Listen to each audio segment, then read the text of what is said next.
Royal Challengers Bengaluru ये IPL 2025 की वो टीम है जो कि सबसे अनप्रेडिक्टेबल है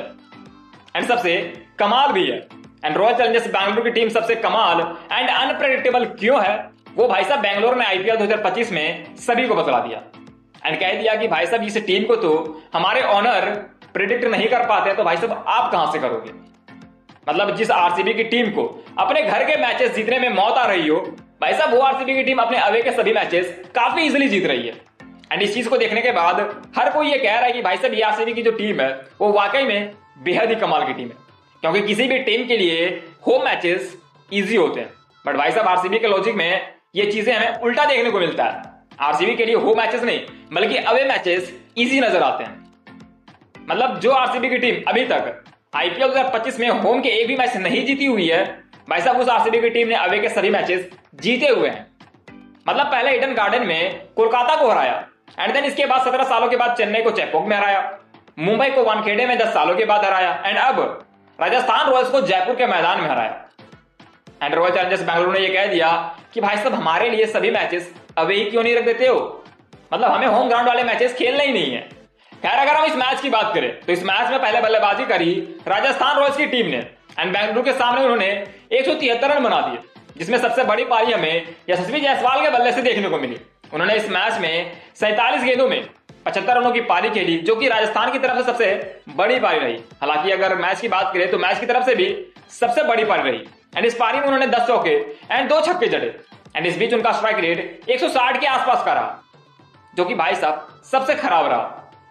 अब आप सोचोगे कि भाई साहब 160 का स्ट्राइक रेट खराब कैसे हो सकता है, तो मैं आपको बता दूं कि राजस्थान रॉयल्स की टीम यहां पे सबसे पहले बल्लेबाजी कर रही थी एंड उनको टारगेट देना था एंड देना भी उस टीम को था जो कि आईपीएल 2025 की सबसे मजबूत बैटिंग लाइनअप वाली टीम मानी जा रही है। मतलब भाई साहब सामने वाली टीम में आपको दिखेंगे Phil Short and Virat Kohli की ओपनिंग जोड़ी एंड इसके बाद Devdutt Padikkal, Rajat Patidar, Tim David, Liam Livingstone, Jitesh Sharma and में कुणाल पांड्या। एंड इस बैटिंग लाइनअप के सामने अगर आप पहले बल्लेबाजी कर रहे हो तो भाई साहब आप 160 के स्ट्राइक रेट से बल्लेबाजी नहीं कर सकते हो, वो भी तब जब आप 40 से ऊपर गेंदे खेल लियो। एंड यही गलती राजस्थान को इस मैच में सबसे भारी पड़ी, क्योंकि भले ही राजस्थान रॉयल्स की टीम ने इस मैच में विकेट जल्दी ना खोए हो, बट उनसे रन भी इस मैच में जल्दी बने नहीं एंड इसकी वजह से राजस्थान रॉयल्स की जो टीम है वो भाई साहब 173 के स्कोर तक ही पहुंच पाई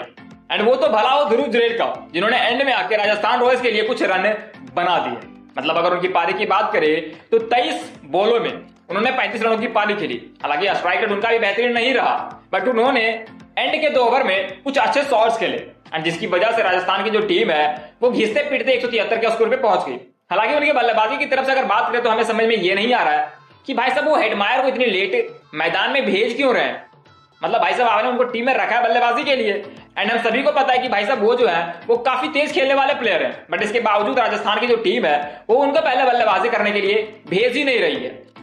एंड इसकी वजह से ही मुझे ऐसा लग रहा है कि राजस्थान रॉयल्स की जो टीम है वो थोड़ी सी लड़खड़ाते हुए दिख रही है आईपीएल 2025 में। एंड इन सभी के पारी के बदौलत राजस्थान की टीम जो है वो 173 तक पहुंच गई। हालांकि जितनी बुराई हम इनके बल्लेबाजों की कर रहे हैं, भाई साहब उतनी ही तारीफ हमें आरसीबी के गेंदबाजों की करनी होगी, क्योंकि आरसीबी के गेंदबाजों की अगर बात करें तो एक भी ऐसा गेंदबाज नहीं रहा इस मैच में जिन्होंने 10 के ऊपर से या यूं कहते 10 के ऊपर इकोनॉमी से रन पिटाए हो। मतलब चाहे भुवी की बात करें, दयाल की बात करें, हेजलवुड की बात करें, तो इन सभी को एक एक विकेट जरूर मिले, बट भाई साहब इनका इकोनॉमी जो रहा वो सभी का 10 से नीचे का रहा। एंड अब आप खुद ही पता लगा सकते हो कि भाई साहब आरसीबी की जो गेंदबाजी रही वो इस मैच में कितनी जबरदस्त रही कि एक भी गेंदबाज उनके 10 के ऊपर की इकोनॉमी से रन नहीं पिट पाए। एंड जब बारी टारगेट को चेस करने की आई तो भाई साहब ये आरसीबी की टीम के लिए बेहद ही इजी चेस हमें नजर आई, क्योंकि भाई साहब ओपनिंग करते ही Phil Short and Virat Kohli की जोड़ी ने इस मैच को ऑलमोस्ट फिनिश ही कर दिया, क्योंकि इस मैच में फिल शॉर्ट ने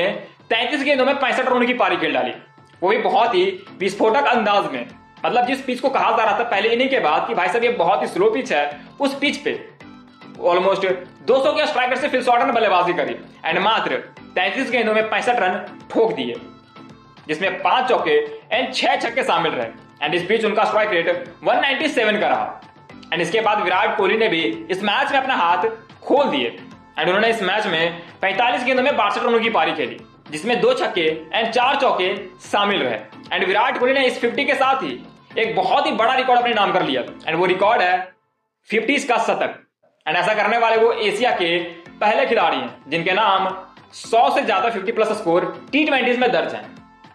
अब आप समझ सकते हो कि भाई साहब विराट कोहली किस लेवल के खिलाड़ी हैं। एंड इसके बाद देवदत्त पडिक्कल ने भी इस मैच में एक बहुत ही बेहतरीन इनिंग खेल डाली। उन्होंने फिल शॉट के आउट होने के बाद मैदान पर एंट्री मारी एंड मात्र 28 गेंदों में 40 रनों की पारी खेली, जिसमें 1 छक्का एंड 5 चौके शामिल रहे।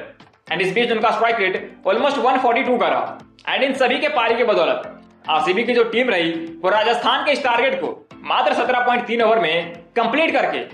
भाई साहब इस मैच को 9 विकेट से अपने नाम कर लिया। एंड अब आरसीबी की जो टीम है वो टेबल में तीसरे नंबर पर पहुंच गई है, मतलब रैंकिंग में अगर देखा जाए तो। एंड इस मैच में राजस्थान रॉयल्स के गेंदबाजों की भाई साहब आरसीबी के बल्लेबाजों ने जमकर रेलाई कर दी। वेल दोस्तों, आपके अकॉर्डिंग इस मैच में टॉप परफॉर्मर कौन रहे? हमें उस खिलाड़ी का नाम आप कमेंट करके बतला सकते हो। एंड अगर आपको ये रिपोर्ट जरा सा भी अच्छा लगा हो तो भाई साहब वीडियो को लाइक एंड चैनल को सब्सक्राइब जरूर कीजिएगा। मिलते हैं नेक्स्ट वीडियो में नेक्स्ट रिपोर्ट के साथ, तब तक के लिए जय हिंद।